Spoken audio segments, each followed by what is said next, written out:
है बादा मस्त बादा आशा में अहमदियत चलता है दौर मीना ओ जाम Ahmadiyyat. Jazakallah, guys, everyone for joining. I hope more people join now, to be honest, because I've told the speaker that we have a big number that comes. Anyways, so we had a really good Friday sermon today. Gosh, we're going to get started because I don't want to delay things. I want to start because now namaz is starting again, 8 o'clock. And last time we finished a bit late. So, gosh, if just quickly, let's get the Friday sermon done. Let us know what happened today. Assalamu alaikum. Welcome. Uh, Bismillahirrahmanirrahim. So today's Friday sermon summary. So Hazur spoke about Hazrat Ali, and Hazur said that I'll continue to narrate about Hazrat Ali, and speaking about the muk- mukhat or establishing bonds of brotherhood. Hazur and Aidat Arabin mentioned that history records two such incidents, one before migration to Medina and one after. On above occasion, the Holy Prophet ﷺ said to Hazrat Ali radiallahu anhu, that you are my brother both in this world and in the hereafter. Hazrat Ali was alongside the Holy Prophet ﷺ in all battles except of Battle of Tabuk when he left behind to take over people. Hazrat Khalifatul Masih radiallahu anhu mentioned some narration of Hazrat Ali's bravery at the occasion of the Battle of Badr. Hazrat Ali. During such expedition, the Holy Prophet ﷺ said to the Hazrat Ali radiallahu anhu, that should I not tell you about two worst persons? He replied, yes. The Holy Prophet ﷺ said that one is that individual from the nation of Thamud and who harmed the camel of Hazrat Saleh al-Islam, and the second will be the one who will attack your head until your beard will be filled with blood. Hazrat Ali narrates that on the occasion of the Battle of Badr, the Holy Prophet ﷺ said to me and Hazrat Abu Bakr radiallahu anhu, that one of you is accompanied by Angel Gabriel and the other one is by Angel Michael. Hazrat Ali narrates that the Holy Prophet ﷺ continued to pray for fervently with pain during the Battle of Badr. Seeing his pain, it made Hazrat Abu Bakr very restless. Hazrat Abu Bakr radiallahu anhu said to him that, may my parents be sacrificed for you. Do not worry, Allah will certainly fulfill his promises. Hazrat Ali was married to Hazrat Fatima in the second year of Hijrah. Before this, Hazrat Abu Bakr and Hazrat Umar asked for her hand in marriage. However, the Holy Prophet stayed quiet as he wished her to be married to Hazrat Ali radiallahu anhu. When Hazrat Ali radiallahu anhu came to the Holy Prophet and sought the hand of Hazrat Fatima in marriage, the Holy Prophet asked him if he had anything to offer in dowry. Hazrat Ali replied that all he had was his horse and armor, and the Holy Prophet said, deemed the horse as necessary but instructed him to sell his armor to arrange some dowry. Before marriage, the Holy Prophet asked Hazrat Ali to arrange a separate dwelling where he could reside with Hazrat Fatima. Marriages. Hazur stated that this shows us the amount of dowry which should be readily paid. It should not be that such amount or such promises are much which are impossible to fulfill or require a very long time. This gives rise to many issues. Then Hazrat Khalifatul Masih Aidul mentioned about different narrations about marriage of Hazrat Ali and Hazrat Fatima. At the time of marriage, the Holy Prophet ﷺ prayed for her daughter that, O Allah, seeking protection from Satan, I entrust my daughter and her progeny to you. Okay. On one occasion, the Holy Prophet asked Hazrat Ali that, do you and Hazrat Fatima offer tahajjud? And Hazrat Ali replied that we try in this regard. However, sometimes we are not able to get up as per the will of God. The Holy Prophet advised them regularly uh, to be regular in tahajjud and expressed disappointment that Hazrat Ali attributed his own weakness choices in the regard to the will of God. Once Hazrat Fatima requested the Holy Prophet ﷺ that a servant should be provided to her aid in housework. The Holy Prophet ﷺ refused at that time. He then advised them both that, should I not tell you something which is better for both of you than a servant? Before going to bed, you should recite Allahu Akbar 34 times, Alhamdulillah 33 times, and Subhanallah 33 times. Jazakallah, end of summary. Brilliant, Jazakallah, Kashif. It was good for me as well. Like now, Jummah started again in mosques. So like while Huzur's speaking as well. Like I'm also trying to think about what I'm going to talk about in my own khutbah when I'm going to the mosque. Like it's really good to be able to recap because sometimes you miss some points and you're busy doing something as well at the same time. So gosh, it's really good. I remember Huzur did mention one thing about during the battle. There was one man in particular who's belongs to the you call them the people who munafiqs. So they say that they're Muslims, but in reality they're trying to deviate people away from Islam. So when people were getting ready to go to the battle, there was one man in particular who was telling people, that you shouldn't go, you should stay at home, stay with your family. And this man, he was caught, and anyone who tries to stop, it's a lesson for us. We always pick out what the lesson is. When Azur is saying something, try and relate it to yourself. And what I understood from that is that whenever you're trying to do work for Allah, whenever you're trying to, give time for the Jamaat, there will always be something that happens that tries to block your way. Or Shaitan, he will try to whisper something and he'll make you deviate from that good intention that you had.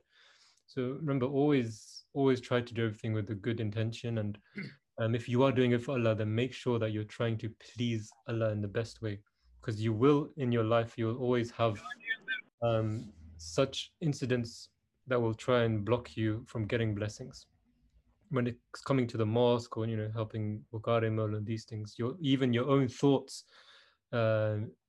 you can associate that to the munafiq of the hypocrite trying to stop people from going to the war. So sometimes whenever you're trying to do something spiritual, even in your mind, your own thoughts can be that that hypocritical thought to stop you from doing that good thing. So remember, always try to pick out the message that beloved Huzur is saying in these in his Friday sermons. Okay, guys, quickly now, we just go over a quick few minutes of the news this week. And this is going to be a quick one because of the time, and also because not much to say in the news. There's one thing that's dominated most of the news letters these days, and it's about the vaccine coming out.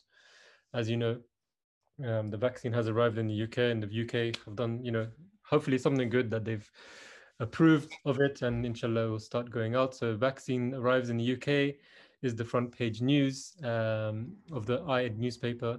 It says the world's first doses will be distributed to 53 vaccination hubs this weekend, with hospitals ready to roll out jabs from Tuesday. So actually I want to do, but I don't know too much about this myself.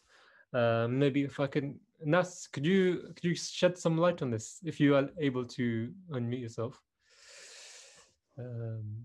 Masir, I don't know if you're in a position to, but if you're listening to me, could you just let us know something on this as well?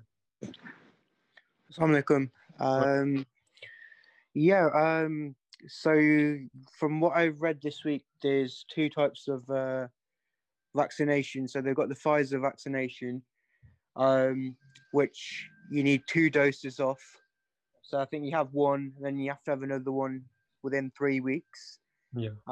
It needs to be stored in, I think, minus 70 degrees. And they say it has effectiveness of about 90%. And then you've got the one that's the UK one is from Oxford, and that's AstraZeneca. Yeah.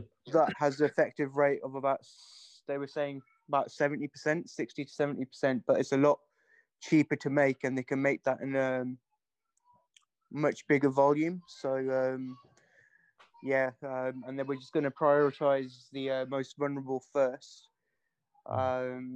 starting with the people in the care homes from next week, Yeah. and then maybe some frontline workers as well. Yeah. And then those that have medical, issues that puts them in a higher risk.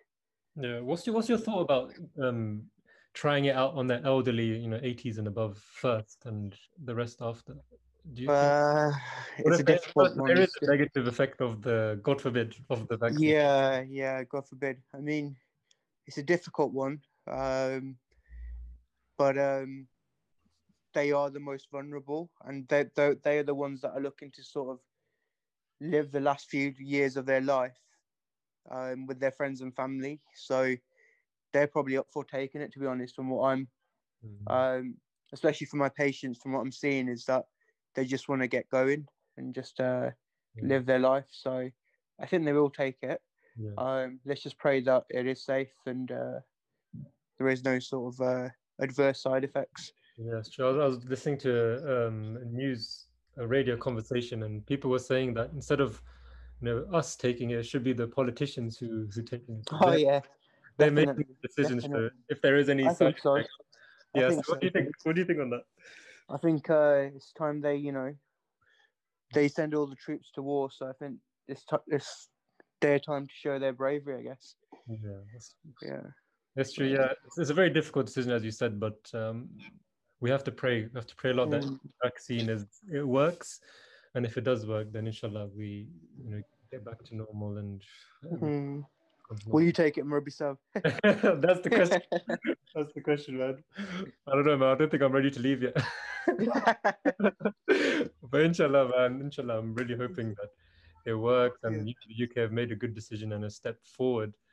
But it's really good to get an insight from you, because you deal with patients and you probably have these conversations all the time with them. Oh yeah. I didn't think about that side of it. I didn't think about that. The elderly people, they think like we have a few years left, so might as well, we've got nothing to lose.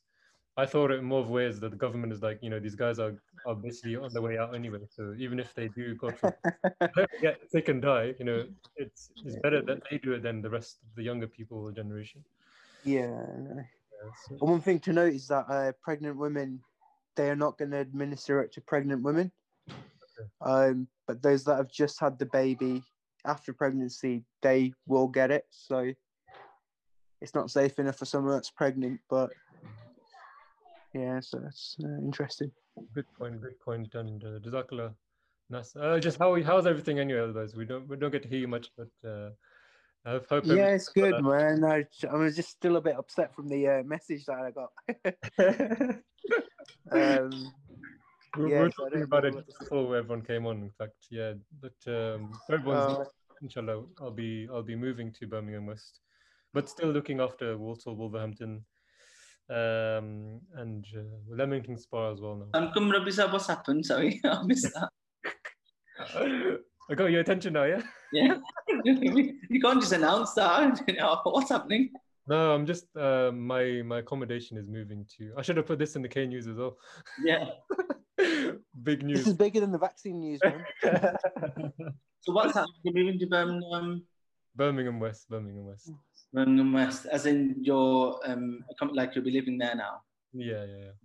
Okay, but you're still reasonable in terms of Walsall and the Leamington Spa, you said.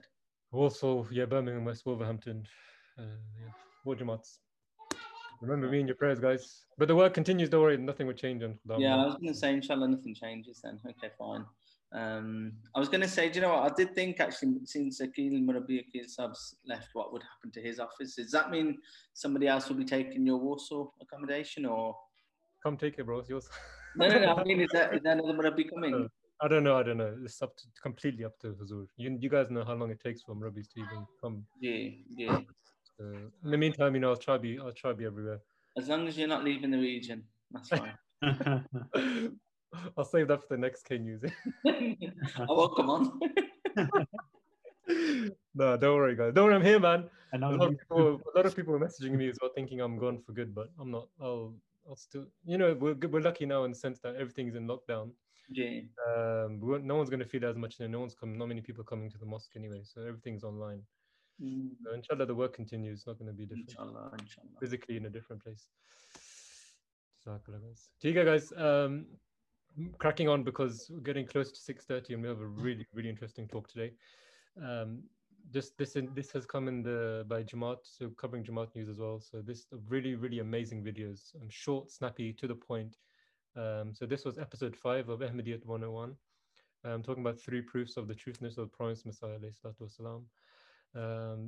3 proofs. The first one they mentioned is about the solar and lunar eclipse. The second one is about the Holy Prophet ﷺ learning 40,000 root words, which is, if you guys understand what Arabic is, one root word, thousands of words just come from one root word. And to know 40,000, it means that you're at an elite stage of knowing a language, especially Arabic.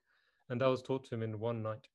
And lastly was about how Allah promised him that his message will be spread to the corners of the world, and that granted him that victory. So I'm just gonna I'll just play one of those points quickly, just so you guys get the feel of what it's about and what it looks like, the video. And also after that we'll just go over this week with Beloved Huzur. So this is the first video. I'll just show for a few minutes, and then we'll go to the this week with Huzur. The promised Messiah received a revelation of 40,000 Arabic words overnight, a language that is commonly known to be one of the most complicated languages in the world. This can again only be attributed to the work of God in support of the truthfulness of the Prophet Messiah. 3, we can see from the history of the prophets that they have always been victorious in their claims and their missions. Similarly, the promised Messiah has been victorious in his claims and his missions. The promised Messiah received a prophecy from God that I shall cause thy message to reach the corners of the earth. So that's a small clippet of it.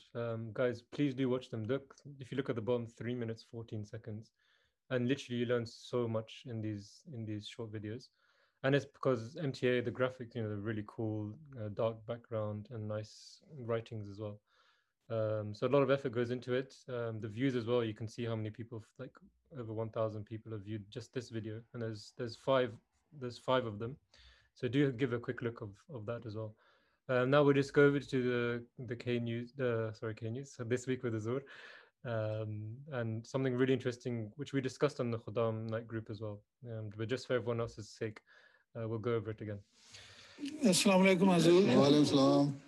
Khairiyat hai? Allah the Fazal Huzur. Inshallah. Jazakallah for giving us this opportunity to present the Holy Quran project and some updates on Al-Islam. The Al-Islam team arrived at the Beit Rahman Mosque in Maryland, USA on Saturday for a meeting unlike any they had previously attended. It was their turn to travel across the Atlantic Ocean and join Beloved Huzur in Islamabad, UK, through the medium of a virtual mulaqat. The meeting's purpose was to receive guidance regarding a website that Al-Islam has been developing and which will be dedicated to the study of the Holy Quran. Dearest Huzur, Assalamu alaikum wa rahmatullahi wa barakatuhu. Our goal is to create the most popular Quran search engine in the world. We aim to do this by focusing on 3 aspects. By inventing unique tools for Quran exploration, by integrating our Jamaat's rich library of content, and by making it accessible to people of all backgrounds, faiths, and geographies. Our design philosophy is to present features in a way that encourage curiosity and discovery. The homepage is designed to be easy to use, but also adaptable. For example, if we don't have an Arabic keyboard installed, we can click this button to reveal an Arabic keypad with all of the letters placed alphabetically. When performing a search, the design helps a user quickly find what we're looking for. For instance, typing QA into the search field presents a number of suggestions. Transliterated words such as qalb or qatl may come up. Or perhaps we're interested in Surah Qaf, or the word Qaf as it's used in the English translation, Or we might be intrigued to learn that there is a verse related to Qadian as a topic. I shared with Hazur the design vision. That's enough of that. But guys, an incredible achievement by the Jamaat in America. So inshallah, this is going to be a really good search engine for all of us, especially the guys, not all of us can type Arabic. So even when I think Al-Islam, when you try to do it, sometimes, it's not always as easy as it looks. Trying to find just one word in the English translation. So inshallah, this will be a good step forward for the Jamaat. No, I think how professional it looks as well. It looks really, really good. So it's not something I'd be afraid to show, again, MD friends and things like that.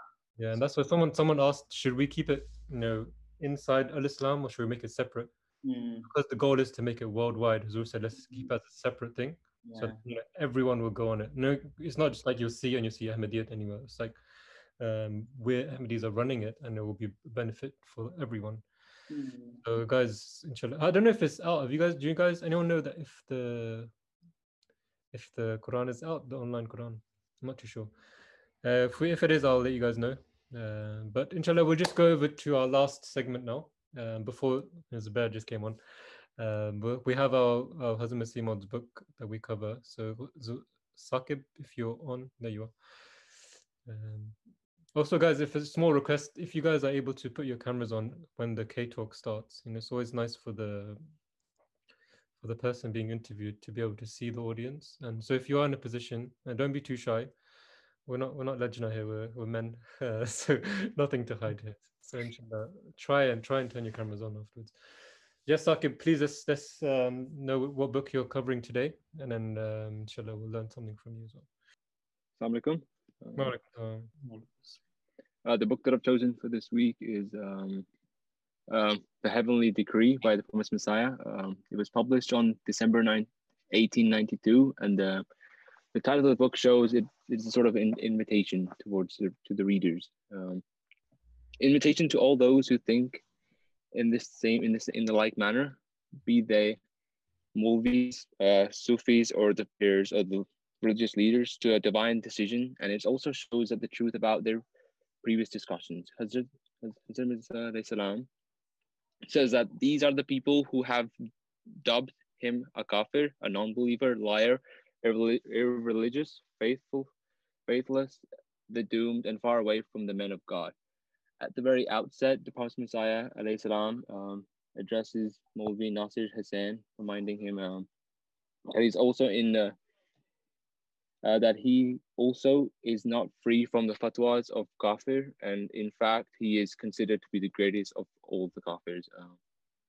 The Promised Messiah, referring to the other books, the Promised Messiah refers to the books of Brahani Ahmadiyya and Surma Shams Arya, and says that anybody who would read these books would certainly be convinced that the writers is a great companion of Islam and is greatly interested in establishing the grandeur of the Holy Prophet, peace and blessings of Allah be upon him, and his hearts to the people.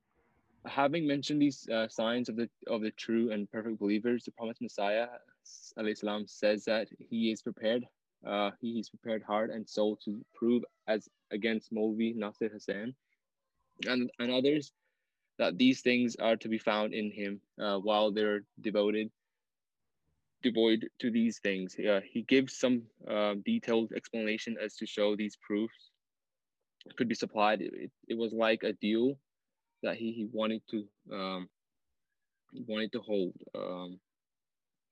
In his own words, first, that the perfect believer frequently receives glad tidings of Allah, i.e., he is given good news of the fulfillment of his own desires or those of his friends. Second, that each hidden matters are revealed to him as relate only to himself and to those connected with him. But such a chosen believer is also made cognizant of the divine decree that is going to manifest itself in the world, or of those things that are going to befall some eminent people of the world. Third,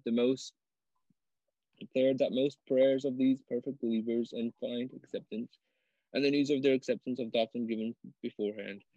The fourth and last one, that the perfect believers is granted more than anyone else comprehension of the finer point and the deeper meanings of the Holy Quran, as well as its subtleties and wondrous characters. The book closes in a notification to the effect that an annual conference to be held every year on the 27th and the 29th of December. This notification was issued on the 30th December 1891, and the promised Messiah says that his followers should meet on the 27th of December of next year, and they should meet for 3 days. As for these meetings, he says that his followers should get together to be in his company, to listen to his spiritual talks and join in collective prayers. Jazakallah. Jazakallah, Saqib. Brilliant. So that's another book, Heaven Decree, done. Heaven Decree is an incredible book, not too long as well. But try have a read of that. And it's so nice having the Promised book back again. I know we didn't do it last month because so many K talks organized, but try to squeeze it in this week. Guys, today, K Talks, Khuddam Talks, as you know, Khuddam Talks is a platform which we started just to get to know each other, get to know Khuddam around us. We started off with knowing the Khuddam in our own local yardats and regions. Now, due to the virtual world, we're able to connect to people much further away. So today we have another, mashallah, very esteemed guest, a good friend of mine, good friend of my brother's as well, good friend of Omar Khan as well, Zubair Hayat. Waqf Zindagi, you will learn a lot from him, because a young guy who's given his life for the cause of the Jamaat, who's not a Murabbi, but serving in his own capacity, and serving in the review of religions. And you will see a lot of his videos online on Instagram, on YouTube, on the streets, asking all those questions which people sometimes avoid. So Zubair Hayat, I think your camera's I think you need to put other way around. Yeah. 1 second, let me try. You should know this more than me, man. Yeah, is that better?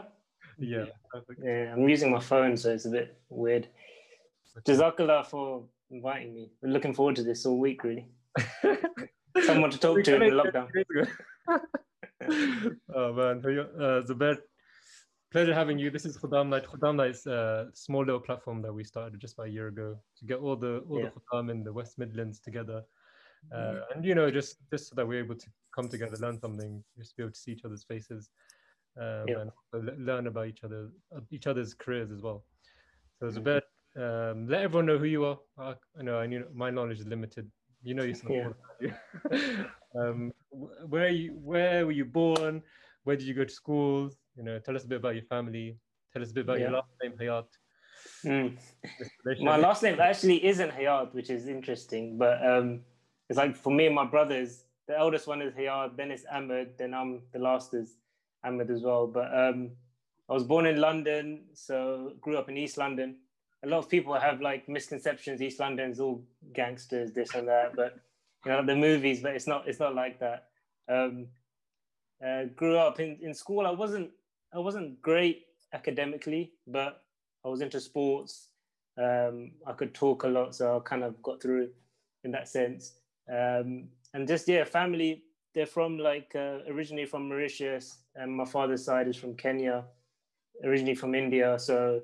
Kind of grew up not with kind of the Pakistani culture or anything like that. It was just like very British, and in that sense, spoke English and everything like that. I still can't speak Urdu even to this day. But yeah, so that was it really. Went to school, primary school, secondary school, and just because I was a Waqf, so I kind of like had that thing inside where I had to stay close to the Jamaat, and by doing that, it kind of stopped me from getting into a lot of trouble and things like that in school. Because, like when you're young and you're British and everything, it's easy to just make friends with all sorts of people. But I always knew in the back of my head that I have to go to the mosque tomorrow, or, some Atfal class or some Waqf class. So that kept me a bit on the straight and narrow. But yeah, that's my background really, yeah. You forgot the bit where you need to mention where we first met. Was every Jalsa, this guy and his family used to pitch a tent outside my house. I don't know why they chose that spot. There's the whole width of Islamabad, but right in front of the house and where the path is. They'd always pitch a tent, and him and his brother and family. I don't know why we didn't get a hotel. Like it's just like a ritual thing that we have to go and stay there outside your dad's place and cook breakfast in the morning on those stoves and just freezing cold all night. But it's part of the whole, now we miss it with all this coronavirus and stuff, Jalsa and everything. It's like, it just feels weird. Ahmad was a different vibe, I think. Different, yeah, it's pretty different. Yeah. Alhamdulillah. So the bed, just on the back of that school, you must have gone East London, right? Yeah.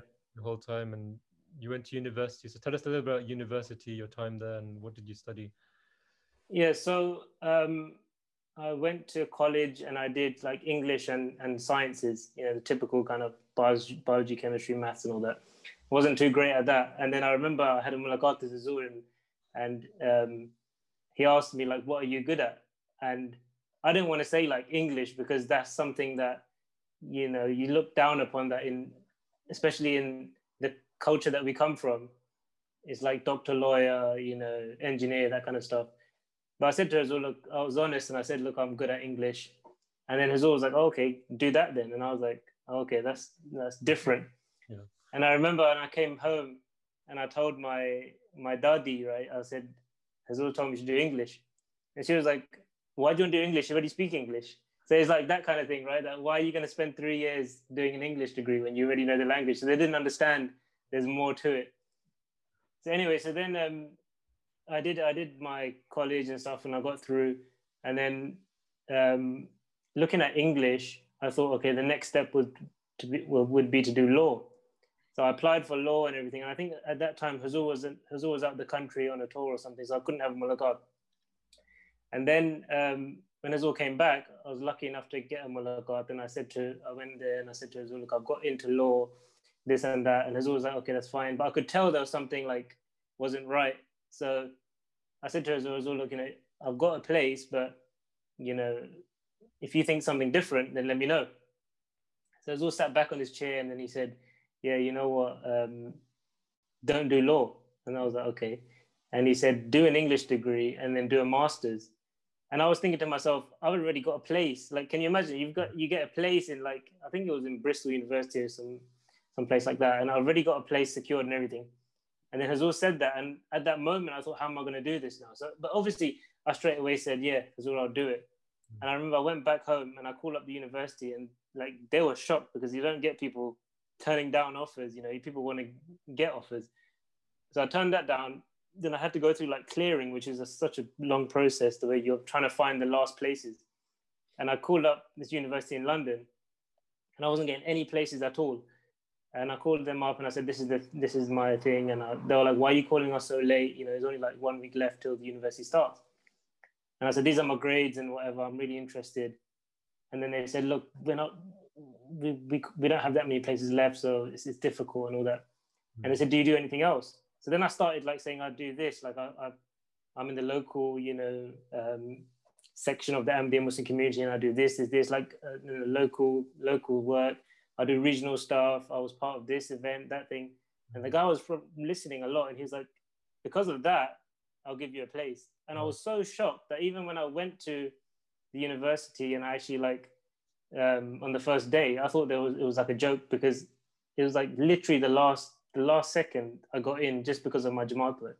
Wow. And that was another thing where Hazur told me to do it, and I thought, honestly, how am I going to make this happen?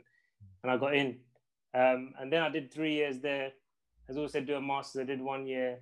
And then I met Amr Safir, who's the head of the Review of Religions, and he was talking to me at that point about like working in the Review of Religions, and then it kind of moves on to that side of doing work and stuff like that.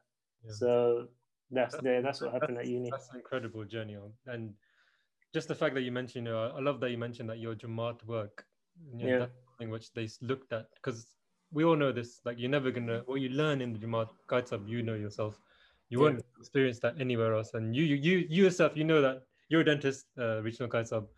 You can literally leave dentistry and you can run your job as regional Qaid as a full-time thing. And even then, you won't be able to do justice because there's so much. In terms of my job, you're right. I mean, fine, dentist. The Jamaat is actually looking at it. It's helped me so much in my role, because without the Jamaats, without giving me the opportunity to be the regional guide and doing all this side of things and the other things that, you know, as part of the role it encompasses, I wouldn't have been able to do half the things I have achieved within my normal work. So, for example, training dentists to become a dentist, I would never have done anything like that. But the Jamaat, that side of things, it's crazy, the push. And I remember I'll tell you a brief insight if I can. The day of our region got split from from Midlands to West and East Midlands. So I was just part of the arm, as said, the Jismani Nazim, Regional Nazim, but hands up, I didn't really do a lot, hands up, okay? So, I remember the next day, I got a call from Hamid Saab, who's National Muqtamid Saab, and he goes, Alhamdulillah, mashallah, you know, your name's been approved for regional guide. I was like, wait, it's got to be a mixing mistake. I've not even been a guide, like, how is this happening? Anyway, so obviously, Alhamdulillah, 4th year now, but I remember looking back at that time, I just in my head, I was like, wow, how am I going to do this? But then the blessings from just doing that and how it's transferred into my normal work, Alhamdulillah, like the normal job, even things such as time management and organization and things like that, it's crazy how much the skills are transferable. So when you're, when you're talking about in terms of your, you know, the opportunities and things like that, the Jamaat work has, alhamdulillah, given me this platform. It's not the other way around. So I completely agree with what you're saying, and I completely understand as well. It's a great input, and I'll echo that, especially even when I was growing up. Anything that I was doing, even when I was in school and college, you know, I saw that all the work that I'm doing is helping me so much in my studies, you know, my personal relationship with people, and we can go on and on about that. But going back to you, Zubair, your journey during university, could you feel like what Hazur said in that time in your mulaqat, that there was some guidance happening for you, and then even Amir Safri Sahib coming and talking to you in that moment? Was that moment you realized that, okay, this is what Hazur, that path he wanted me to follow? That moment. Because I couldn't see at the beginning, like when Hazur told me, like, do English, I was like, okay, what is this path that I'm going to be on? A lot of people, even listening right now in your region, they're probably thinking, oh, what do I do in life? You know, what direction shall I go in? And it's not always like it's going to be a clear-cut thing. And especially when I'm with my brothers, one's a doctor, one's a lawyer, there was a lot of pressure that, okay, what's the third one going to do? And a lot of people might have that as well. But it's like when you, and people kind of say this, but it's like actually going through the experience that when you actually put your trust in what Hazur wants you to do, it's weird, but like, I'm not even a talkative person. I was completely shy. I was like reserved. I wasn't academic. So you would write this person off and say, look, what's he going to do in life?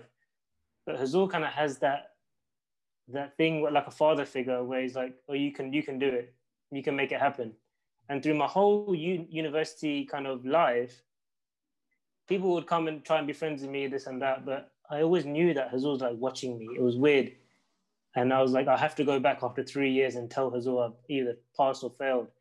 And that just was insane drive that, look, I've got to make this happen. I've got to do it. There's something at the end of it. There's something after. And it gives you that like motivation, because as boys, it's easy to just go off the track. You can easily get distracted, this and that, you know, nonsense things. But like for example, I like football, and I was like more interested in football than I was in doing schoolwork. But because Hazur said that, it was that motivation, that pressure that pushed me through. And then Amir Safri coming, it was just like another thing that, whoa, where did that come from? But like I said, when Hazur says something, it always has to kind of come true at the end. And, you know, obviously it's not easy. Like, it's not like Hazur said it and I just breezed through. You have to put the hard work in. But that, listening to what Hazur said, and I know a lot of people, Hazur might say something to them and they might like twist it into a way where like they don't do it at the end of the day. And I always see those people as not as successful as they could be. They didn't reach their potential, because you can't, like if I know Omar Khan, right? He's listening. I don't know what his potential is. He doesn't even know himself. But Hazur's got that guidance from God, but also the fact that he's met so many people around the world. He knows that, you know, you can actually, you know, any person can go to much higher heights than they believe. And I think that was the guiding force for me. So that was brilliant. I can't say how useful that is, because a lot of people listening, you know, we all mashallah, we all trust Huzur, we all love Huzur so much, we see him as our father figure. But when you experience that, it's like Huzur's got a point where he wants you, and yeah, he will just drag you there without you even realizing, and you don't know where. I think similar with my father as well. Like when he did Waqf, and he gave his life for the Jamaat, you know, Huzur Khalif Rabi took him from an island which no one really knew at that time, tiny island, and he just picked him up, you know, just put him in the UK, you know, you know, only a Khalifa can have that wisdom and that insight that we talk about. So, Zubair, we have a few guys, alhamdulillah, people who are going to Jamia on the call, people who have done work or thinking of doing work. Inshallah, they will one day, and everyone will have the chance to serve the Jamaat in their own capacity. So, what advice, you know, what would you give from your experience, from, you know, just a lad like us, from the same alleyways that we've all lived by? What would you advise everyone? Because I was reading a quote just a few days ago with my work for no. And one quote was that Hazrat Masih Maud said that if everyone realized the true essence of life, you know, if they realized their true purpose here, then the whole world would do work, and they would give their life to serve the Jamaat. And if you were to die and you have to look back, and if you were to see what you would want to do, then everyone would want to do that. So, from your experience, like, what advice can you give, you know, the young guys listening? You see, you obviously know Humayun and whoever's like done work for and whoever's thinking about it, that it's not something that you pick someone up and put them in. It's like you can kind of track that from a young age, that person is kind of in that line. For example, like you see the top footballers, right? Ronaldo, whoever, they didn't just start at age 21. You know what I'm saying? They started at age 5 thinking about that journey and going in that way. So the thing is, all the boys listening, they all have that background. They all have, same as me, same as you, they all have the background where they were in the Jamaat, they're doing things in the Jamaat, and it's a lot of it just gets absorbed into your mentality without you knowing. And the main things that, you know, the advice I can give is, number one is like, you need to be able to live a simple life. And what I mean by simple life is not like you have nothing. The simple life is that you live in a way where you kind of you're self-sufficient, and you kind of deal with yourself and everyone else in a positive way.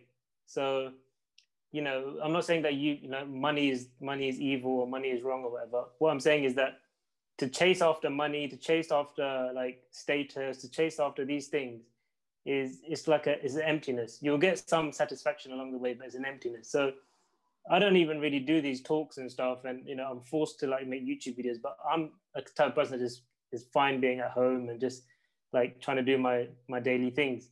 So if you want to kind of do work, because you see this guy on MTA, you see this guy coming into your discussion forum and talking and being all slick and everything, and you think, I want to be that, then it's the wrong thing. That you shouldn't do it, because all that back, you know, on a daily basis, when you're given work, you're given responsibility. Huzur could say, all right, you're in Australia tomorrow, you're in Argentina the next day, leave your wife and kids at home, you're going to go here for 2 years, you're in Africa. That's where then you realize, oh, this isn't just about making these fun videos on MTA or on Review of Religions platform or looking good here and there. So that's the true reality of it. And a lot of people don't understand that, and they kind of jump in head first when, you know, thinking it's a particular thing, but it's not.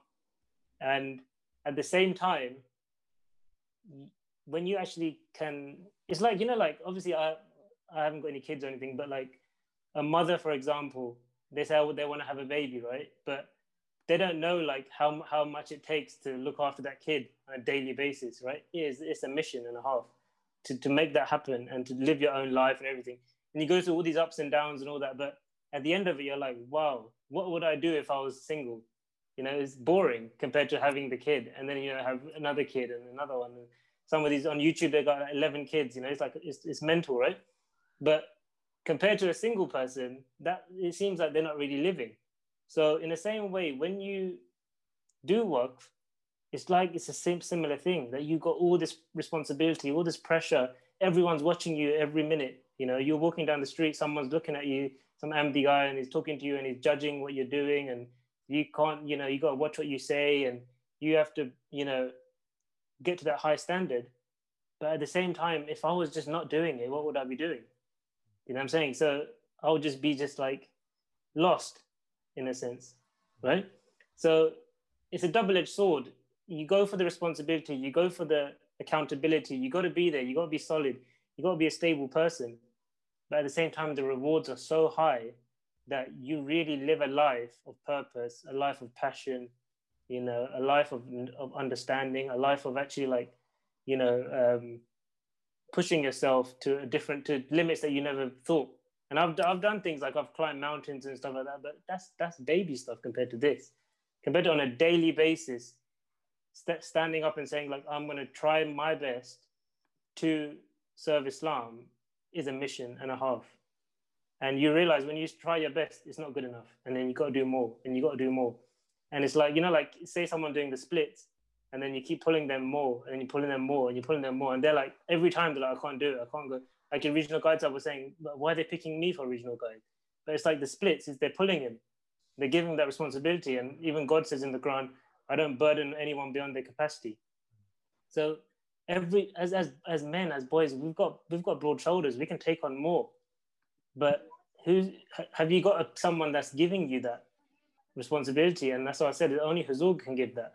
And when he does, it comes down on you like a ton of bricks, but you get stronger, you know. And if you try to avoid that, you live a life of comfort, but it's not really interesting. It's not really a life fulfilled. Yeah. I totally agree. And I think what you said about not knowing what to expect, I think that summarizes everything in a nutshell. Yeah. Guides are everyone's got a responsibility within the Jamaat or national. We all think ourselves that I am not the right person. I shouldn't be here. I shouldn't be sitting in Walsall talking to you guys right now. That should be someone else. I shouldn't be moving to another Jamaat. You know, people are much better than me, but why has it fallen on me? Why have I been going on this journey, and why have I made this decision? And why is Allah taking me here? You know, you have to accept that this is Allah's will, and Allah, like you said, from the Holy Quran, you're not burdened beyond your own capacity, and Allah will never do that. So if you change your mindset, and if you accept that, then anything you do, you'll realize that, you know, Allah is helping me in what I'm doing. Instead of you know, going against it, and it's going to keep hitting. You're going to keep hitting a wall and falling. Saying I'm not the right person, or I can't do this. Step into it. You got to step into it and say like, if this is my destiny, then let's go. You know, this is the thing. You can't shy away from it. Like, you know, it says it in so many places in the Quran about like Moses alayhi salam, right? Then when they used to say like, these are the real men, and there were other men at that time who you know, who were told to go into, like, metaphorically go into the fire, right? And they stepped back and they went home to sit with the women and the kids, you know? So are you a type of guy that's going to step into it? Or are you going to like I used to do karate like my whole life. So you get in those situations where you're sparring, you're in a fight in your class, in your dojo, and the guy's in front of you is massive. And I'm like 15 and this is like a grown man and he's hitting me and stuff. And I've got to step into it. And the sensei, the instructor is like, come on, like go in. And I'm like, I don't want to be here. I don't want to do this. This is difficult. And, you know, my whole body's like going against me and saying like, stop. You got to move into it. And a lot of people that do sports, a lot of people that understand these things, they realize that it's like, you got to lean into something. And that's how you deal with your Jamaat work. You don't shy away from it. The more you shy away from it, you're not going to learn. You got to step into it. You got to accept it. And it's all good after that. Yeah. Yeah. I think you really feel this sense of contentment. And this is what I wanted to go on to is, do you feel content? Do you feel like you're fulfilling your purpose in life? And what are the things that you are doing now, which you feel are really, you know, benefiting yourself, and you feel like are benefiting you, the Jamaat as well? Contentment, yeah, I do feel it, but like I said, at the same time, I feel like you've done nothing as well at the same time. Yeah, like there's a lot more around the corner. You know what I'm saying? So, like, I used to look at people, because I'm more of a visual person. So I used to look at, you know, like Tommy Saab when he used to be Sadr Khudam, Mia Sahib, he used to be Sadr Khuda, and Fahim Anwar, all these kind of people. And I used to see the way they behave and the way they do things and the level of responsibility they have. And I was like, if only I could be like 10% of that, you know, because they're so intelligent, they're so smart, they're so, you know, articulate. They're doing really good things for the Jamaat, the community and everything. And for me, it's like, I can see that I've gone to a certain level, but there's a lot more that I can push myself towards. And the main thing now at my age, because I'm 29 now, is like living that full package of an Islamic life. That's the most important thing. Because I can make videos, I can do work, I can work from, you know, like all day till midnight, 2 o'clock in the morning and stuff. But to live that Islamic life is difficult. That's the thing where, because, you know, for example, like your Khuddam and everyone that's watching, like you can go and do Jamaat with them. If you go home and you have some bad relationship with your parents, you have bad relationship with your wife, kids, you know, you're doing all sorts of stuff. What's the point of doing the Jamaat? There's no point, because you're not living in that Islamic way. So for me, it's like going back to basics. Even though I feel like I've done a lot, it's like, how do I go back to basics every time and try and perfect that? The 5 daily prayers, you know, reading the Quran, understanding it, not just reading it like a parrot, and actually understanding what it says, hadith. And people overlook these things. Like you look at hadith, it's like a one line. You can take that one line and base your whole life on that, you know, that hadith. And, you know, for me, that's like the way that I'm looking at myself now, that how can I be at the end of my life, say that, you know, I've lived a life of, you know, a simple life, but a life that is like sophisticated and it's actually helped my community, helped my, you know, religion, helped my family, you know, inspired other people. You know, these are things that is, you know, we're in the era of like, of Trump and everything, where it's like, how do I become famous? How do I become rich? How do I become, you know, and like I said, that's just, it's really empty.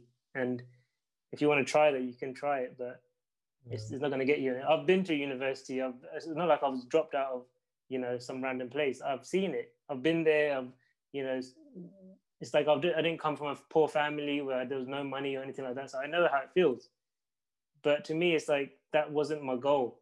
That wasn't my main goal. My main goal, I feel, was something higher. And it's like, I'm just trying to go towards that. So I feel a contentment that I've done a good amount of things, but like, there's much more for me to go into. I think everyone can relate to that as well.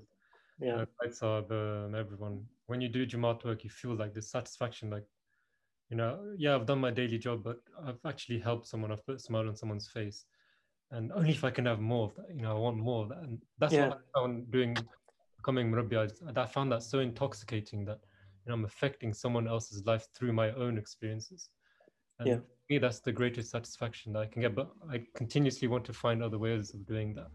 And one of the things also about doing work is you never know who your next door neighbor is or who your friends are going to be. And this is what I thought when I saw you guys. I used to be playing against you in football, but I never ever thought that, you know, one day I'll be living in the same area. I'll be working alongside you and working with you. So with you, Zubair, like, you know, coming into Review of Religions, making those relationships with everyone there, how was that for you? And can you just share with us some of the things that you've got up to and things that you've seen yourself develop in, and through those prayers, how you've, you know, improved yourself as a person? Yeah. So like I said, I did English. One second, let me just reply to this message. Just whilst Zubair Shab's doing that, I think one of the most important things I'm taking from this is just that the constant self-reflection that Zubair Shab's sort of doing, and sort of seeing, okay, so I'm here, how can I get to the next level? And I think that's something we should, as Khuddam, just generally, is something that will take us to the next level. If we're constantly reflecting, okay, not being happy with where we are and sort of look to progress. And I think another big thing that I've found as well is a lot of the time we just get comfortable, we're in our comfort zone and we're happy, but actually the growth, the progress we'll see is actually when we step out of that. And I think by the sounds of it, a lot of what you're saying in the book with Zindagi is that actually one day you're here, but the next day you might be somewhere else, and that out of your comfort zone is what helps you go, isn't it? So, exactly. I literally woke up to that feeling today. I was telling everyone before that I've just been reposted to another Jamaat within the Midlands. And I saw Tika, I've been reposted, and I saw another name, like another Jamaat. I was like, Leamington Spa as well. You know, I've already got three. Why is there giving me another one? But then, alhamdulillah, you know, he's like you said, I'm being stretched and I'm being pushed to my capacities and increasing my capacity of work. Yeah. So yeah, I echo everything you were saying, Zubair. So let's go back to yeah. So the question was about how do I push myself, or how have you seen how do I improve within the Review of Religions? Review of Religions, to get up to within the Review of Religions, just for our own benefit. Yeah. So like I said, my degree was in English, but after that I didn't do much of English. So I remember starting in Review of Religions, and it was like, what are you here for? Like, what is your role? And I had to just make my own role. So what I did was I looked at the magazine, and I thought, you know, our social media presence isn't that good. We had a website, a Twitter page, that's it really. So I said, let's start a YouTube channel. And that was like when I started 6 years ago. So they were like, all right, let's start one. I made it on some random Gmail account, and we started. And I remember at that time, like MTA is obviously is the big, you know, organization that everyone that does video looks at and says, wow. And I went with Amr Safir to MTA, and we asked somebody like, you know, can I get some training in videos? Because I didn't have no clue about it. But obviously I watched YouTube videos and stuff, so I had some understanding. And they said, yeah, it will take about 6 months to a year, come in once a week and you'll learn it. And I sat there and I thought to myself, like, this is another thing, that I'm very competitive. So if someone says to me, like, you can't do this, then it's like, I'll take it as a challenge. So I thought to myself, if I take 6 months to a year, in 2 months, he's always going to look, you know, because he gets daily reports on what everyone's doing. He's going to look at me and say, like, what are you doing? Like, it's been 2 months. You know what I'm saying? It's the standard is like up there. So I went home that night and I just spent the whole night and I just watched tutorials on how to learn all this Premiere Pro stuff, editing. And in 2 days, I learned like everything there is to know about this software and stuff from zero. And then I told Amr Safir, let's get this let's buy the software and let's start. We bought the software, and then we basically just went on the street. And this is what I'm saying, like, I was a shy person, I wasn't really talkative and stuff. And I had to come out of that. And I had to go on the street and talk to anyone, like girls, boys, old, young, and everything. And I'd be like, hello, can I stop you for a second? I need to make a video. Amr Khan's been with us a few times. And they're like, no. You've been there for like 2 hours. No, sorry, you're weird. Stop talking to me, this, that. And I'm like, yeah. And then it's like, when you even get someone, it's like, okay, what do you want to talk about? Islam. Like, okay, no thanks. And it's like constantly no in your face, right? Yeah. Like you're just some weird guy on the street. No, like official badge, no anything. We didn't even have permission to be there.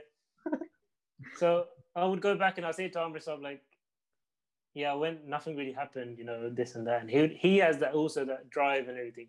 Because obviously with Amr Sahib, it's like Huzur directly has mulaqats like on a weekly basis, right? So there was that kind of, you know, drive from Huzur that, you know, we need to make something happen. And then after like a couple of times, we went out in central London, we obviously got more confident. People started like answering questions.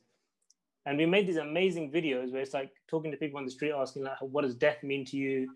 What does spirituality mean to you? Can you be spiritual but not religious?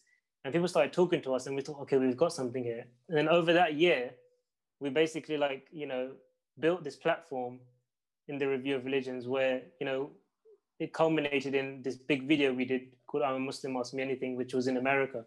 And the background, I don't know how long I've got left, but the amount of effort we put into that video was insane. It was like something I'd never done. So if you think about it, we went to America for 2 months, right? And me, Amr Safir on a plane, went there. Tariq Malik, who's also in the video, he was like living there. And we traveled to like, I don't even know how many states, like 20 states or something, 13 flights. So we'd basically be on the street filming all day, have meetings like Jamaat meeting, because Amr Safir was giving presentations. So after filming from like 9 a.m. to say 7 p.m., you would see like Amr Safir go to a meeting, present to like 100, 200 people about what Review of Religions does, then we'd basically be spend the night editing, sleep at like 1, 2 o'clock in the morning, wake up for Fajr, get on a plane, go to another state, do the same thing over again. And because we only had 2 months, like, we had to pack as much stuff into that trip as possible. And it was just non-stop, on the go every day.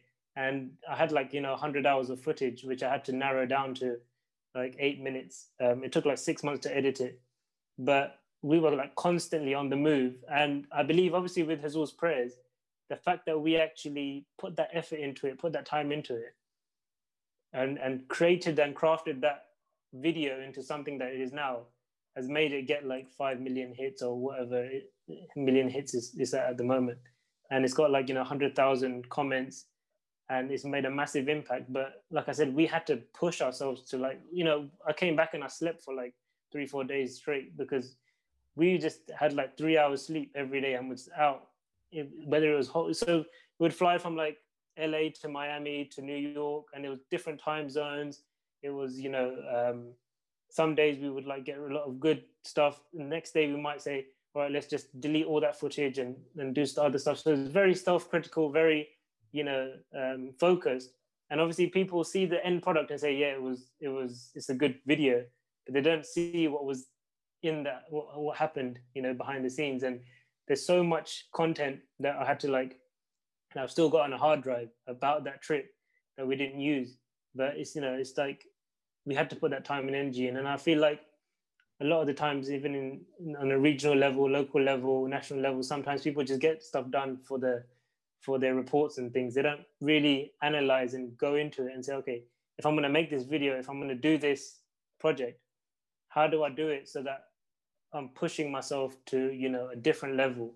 And when you do that, and Hazur like pushes us in that same way, God takes it to a different level for you, because you've really put your life on the line and made that happen. And since that time, we haven't had another video like that. But I remember that experience, and it was so difficult, so tough to go through it. And it kind of like turned me into a different person as well, just by doing it. And nowadays, like I have a feeling that like I can go into that mode again very easily and kind of push myself to that level. And that's only 5. I mean, there's a lot of hits, but it's 5 million. So I'm thinking, how do I get to 30 million? That's going to be pushing myself even harder, And so those are the kind of things that I was doing. And then designing the magazine and things, I had to learn it all myself. So all these things is like self-taught, self-learning, self-education, and then really pushing ourselves, the whole team, from the top, from the editor, chief editor, Amr Safi Saab, all the way down, is pushing ourselves and really, really trying our best to, to compete on that level. And even Hazur sent us to our department. He sent like Time magazine, and he sent National Geographic and these kind of magazines. And he's like, when he sends it to us, it means that you guys got to be competing on that level, that, you can't be competing with just any local thing. So, that mindset, that mentality is different. It's a different class of even if you're and like, I'll give you a quick thing. For example, on that trip, Amr Safi Saab, he filmed the whole thing. So we had 2 cameras, right? One camera was a camera that I bought when I was in university. It was such a basic camera I bought just to film like my nieces and nephews growing up.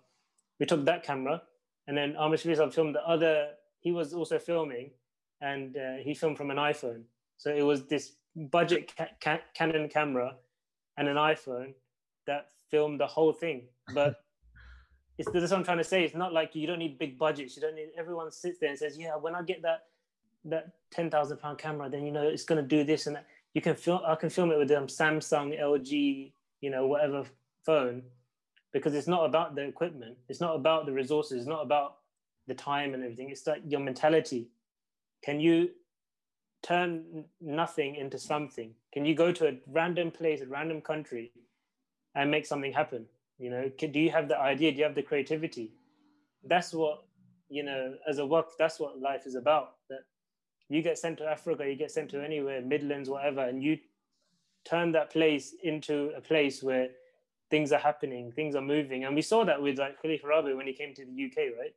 A lot of us weren't even born then, but like my dad and everybody talks about it, that, you know, he came to Fazl Mosque and it was just like, you know, a few families, and look at the difference 10 years later. It's like a hub of the world. And then Islamabad, same thing. That Islamabad was just like, you know, a few families and everything.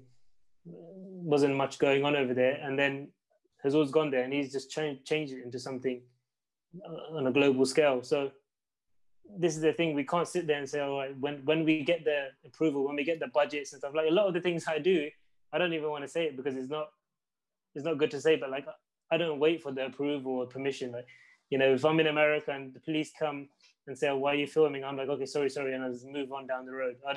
You got to be street smart. You know, you can't get things down on the planet. If you're going to email, you know, the president of America and say, am I allowed to film on your place and everything?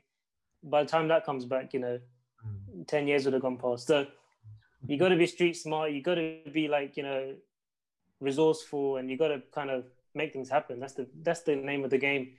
Huzur doesn't want, like, for us as Waqfs, Huzur doesn't want us to come and say, you know, we got the plan or we got the idea. He's like, have you got the job done? And as boys, as men, it's like, you know, that's what we live for, getting the job done and moving forward. And, you know, I'm just trying to think what's the next video I can do. And if anybody has any ideas, let me know, because I want to go back to Huzur and say, Huzur, we did it again. We got another innovative video. Yeah. I think, it's just amazing. You reminded me of the America trip, and I remember following that as well and watching it. Yeah. For me, if someone who's also gone through the same journey with the video editing and, you know, understanding even editing 1 minute of a video, it can not take, easy. Yeah, but it can take you a long time, even when you just get started, just putting in the ideas. It's hard, yeah. But we'll show you guys the videos afterwards as well. I just saw it on YouTube now, 5.4 million views. Yeah. That shows effort and with prayers, you know, Allah will take you to that level. And Yeah. we have talked a lot, and we've mentioned his name as well. Let's talk about Huzur. Let's talk about your relationship with Khilafat before and after. And how was it from, you know, that journey, and you saw him guiding you during university? Is there anything that you can relate to us that you've had personally experienced with him that you can share with all of us? A few things I'll say them quickly. Like the first time when I met Huzur, like Khalifa Rabi, I didn't really have a relationship because I was really young. And even when he passed away, I was a bit confused, like, because how old, I was 29, so I must have been like 15, 16 or something. Yeah. So I was like, what's going on? What is it about? This and that. I barely had like a mulaqat where I was talking to Huzur and stuff like that. So when the first mulaqat I had, I was like so scared that I was just sitting there. My brothers were sitting opposite on the side of me, and Huzur was like, does this boy even speak? Like, does he even have, you know? And I still didn't say anything. So I was just like a puppet just sitting there, right? Like a dummy. And that was the first time I met Huzur. And then when I went to college and stuff, I got a bit more confident. And then there were quick mulaqats. Then Huzur was just saying, like, you know, do good things and ask me about my degree and stuff, my schoolwork. But then when I finished my master's and I went to see Huzur said to me, Acha, you want to do Waqf?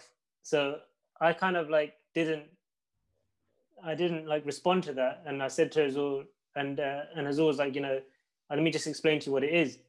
So I said, okay.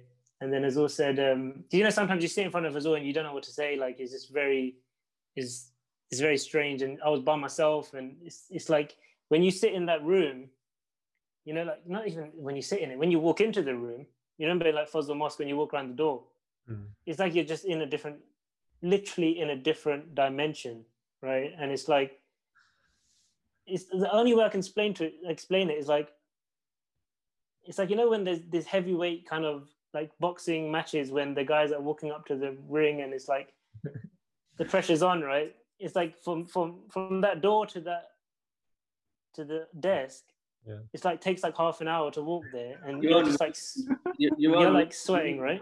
Ring entrance. Sorry, guys. So go on. It's like your own ring entrance, isn't it? Like, yeah, literally. With no music, just like astaghfirullah. Yeah, literally, and you don't know what to say, how to approach or anything, right? And it's always usually like sitting there on the desk, doing his work, right? So you're like, what do I do? And you kind of come in with a half, Assalamu alaikum kind of thing.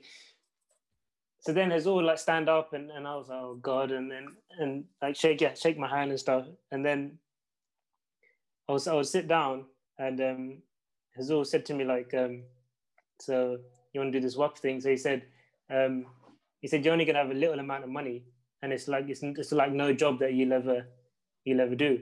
Are you okay with that? So I looked at Hazur and I said, because the thing is I was young, so every time I would look at it, I would look down and give respect. But when he said that, I felt like he wanted an answer.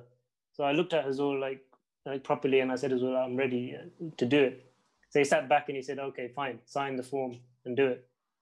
So then obviously when I came out of the mulaqat, it's like you've been in a sauna, right? You're like sweating and head's gone and everything.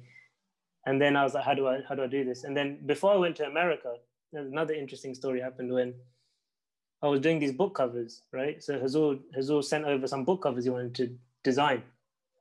So I was like part of the team, but I wasn't really doing much. I was like an assistant, right? And this is interesting because you'll see how Hazur's mind is like on these tasks.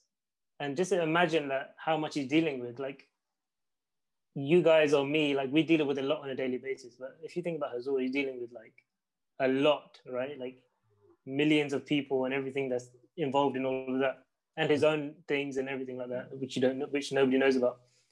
So anyway, so I had this mulaqat and I was going to tell Hazur that I'm going to America in a few days. So I got Amr Safiri Sab to like get me a quick mulaqat to just mention that I'm going, because you're going to a different country, anything can happen. So just wanted to say Islam and, Hazur, please pray for me and everything. So I had the mulaqat. 2 days later, the flight was going to happen to go to America. And the same thing, like I turned that door. Munir Javed, our private secretary, said, yeah, you can go in. I was like, okay, thank you. Walked past him and everything, and I stood there in the room. Hazur called my name, and I walked up and I said salam and everything. And it was going well up to that point. And then where the desk was, like there were the chairs in front, right? By the time I got to those chairs, I heard like Hazur's voice talking to me, right? And because I'm like, I think Hazur kind of knows I don't speak Urdu, so it's like it was in English, which is good.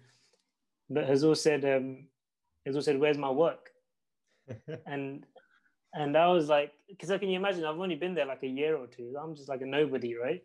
And I'm thinking to myself, like, when he said that, I was like, what work?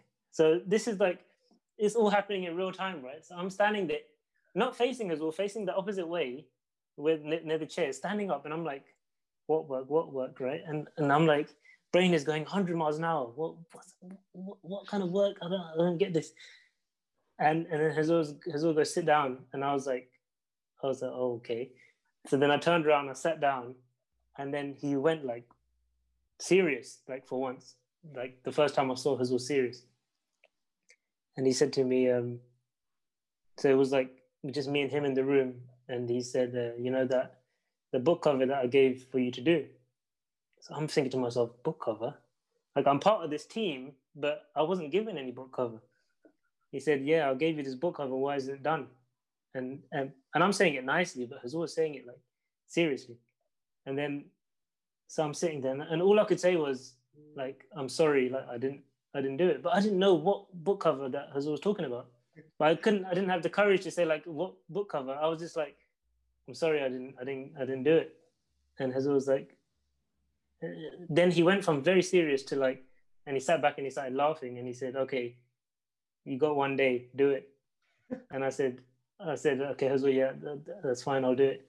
And not knowing what this was, I didn't ask any further questions. And then Hazur started laughing and he's like, it's okay, so when you're getting married, what's this? So how's life and everything? So then it was like he went relaxed and kind of, that was the first time as a waqf that I saw the so-called business side. That this is not a joke. This is not like this was a tiny, like you said, a tiny glimpse into that side of life, right? And then I came out the mulaqat and I was calling like, so imagine that happening in the first half of the mulaqat. The second half, I don't know what, I was just sitting there thinking, nothing bothers me, right, about how my life's going. I'm thinking, what's this thing? What's his work? What's his book cover and everything? And I came out the mulaqat, I was calling 10 people. Oh, no, what happened? Where's this book cover? Hazur's talking to me about it. And why am I in trouble? This and that. I'm leaving in 2 days to go to America and everything like that, right? And I called this one guy and he's like, yo, yeah, Hazur sent it to us and then I forgot to tell you. And I'm like, so I had this mulaqat, you forgot to tell me that there was this thing that I had to do. And not just that, out of Hazur's schedule, can you imagine, like he's got, let alone he's got a private secretary or he's got people that are in the departments. He knows like that I assigned this thing to this person. And like I said, I was an assistant of the team and he was like checking up on it. Like, where is this? And like, if you ask me what I had for breakfast, I probably wouldn't be able to tell you, right? So that level of detail this is the thing. Like people say, oh, we have a leader, right? Whether it's a prime minister, president, whatever. But when you get to know them, you start to see, oh, the guy is not really doing much. Whereas the more I get to know Hazur through doing like work and things like that, the more I see that this is not normal. This is not like an average thing where, and this is an incident I'm telling you guys, but like, imagine the things that people don't tell you, where Hazur, he knows like, it's weird. It's like, he knows all these different things going on. And you know, it's like that knowledge and understanding and leadership. And then at the same time, like he kind of told me off, but then also he was nice to me, like with me afterwards. Right. So it's like that charisma and that he didn't want to just blast me completely to that I've become demotivated. He started laughing and it's just, you know, so people don't have that, you know, they're either one side or the other. And these are the moments that and another thing that happened in America was that, Canada, was that I went for 2 months with the Review of Religions and we were filming Hazur and everything. And the Hazur schedule in Canada was just like incredible. It was just, you know, non-stop. Even though it was a different time zone, it was freezing cold, it was like winter and everything like that. And we're all sitting there in like, you know, massive coats and hats at Fajr time, and Hazur walks in, you know, just in the same way that he does, no like coat on or anything. So that strength, you know, that power that he has. And then I remember this one incident happened where it's kind of funny that I was filming Hazur and, you know, like in Peace Village, there's like thousands of people, right? And Hazur was coming from Namaz back to where he was staying, his residence. And I was positioned to stand and film, like in the middle area kind of thing. And it was just me with my small camera. So I'm holding the camera on my chest, and because I've trained myself, like when I put my camera there, I don't move it. So whatever happens, I don't move it. So even if someone's shouting behind me, something happens, I don't react because I just stay in one position. So I'm standing there, right? And Hazur's coming and walking past. But for some reason, I positioned myself in the wrong way, where Hazur was walking towards me. So I've got my camera there, right? And can you imagine thousands of people like there doing the thing, and Hazur's security guards coming and everything. And Hazur's security guard's looking at me and he's like move, kind of, but without saying it, right? He's like, can you like shift that way? And I'm just stuck and I'm just standing there like that, right? And then it's like when Hazur was coming towards me, it was like, you know, like when you see something, but you just get into this daydream kind of phase, right? And it doesn't normally happen to me like with anything really. And I forgot that I was even filming, and I forgot that I was in the position like in front of Hazur kind of thing. And he literally walked to me, and then he just laughed and just like brushed past me, right? The security guard's like, what is going on? Like, what is this guy doing, right? Move out of the way. But these are things that like you can't explain to a normal person. Like you kind of, these things make you do what you need to do to kind of serve Islam and Ahmadiyyat. And I believe that if we didn't have Khilafat, like these other Muslims or non-Muslims, there's nothing to motivate you. Do you know what I'm saying? So like, it's like God puts the Khalifa there so that you just become so attracted towards that person. And not only that, like you have to then try and emulate that with yourself. you got to try and take those qualities, because that's like the benchmark of excellence that is so high up there. If you can even get 1%, you'll be doing great things. You know what I'm saying? So I've got loads of these stories, but like these are the kind of moments that really then in my heart I felt like this is a man of God, you know, because people might say it, but you have to experience it yourself. That these are normal things that happen, that, you know, that on a daily basis that you see in other people. I've seen like all these world leaders and stuff and other people generally, and it's not the same. Yeah, brilliant. Honestly have no words. I can only say that I'll let you guys in on a little Murabbi secret kind of thing. Yeah. From our side, 7 years in Jamia, you know, you go into Mulaqat, it's always loving. Like you're like your father, you kiss his hand, you know, he asks you how you are, how's your family, how's studies. Second those 7 years finish, you go into that Mulaqat, Azur's got his hand down, he's writing something. You're sitting there, you're like, okay, what's happening? And he looks up to you, goes, have you done my work? And then you're like, what work?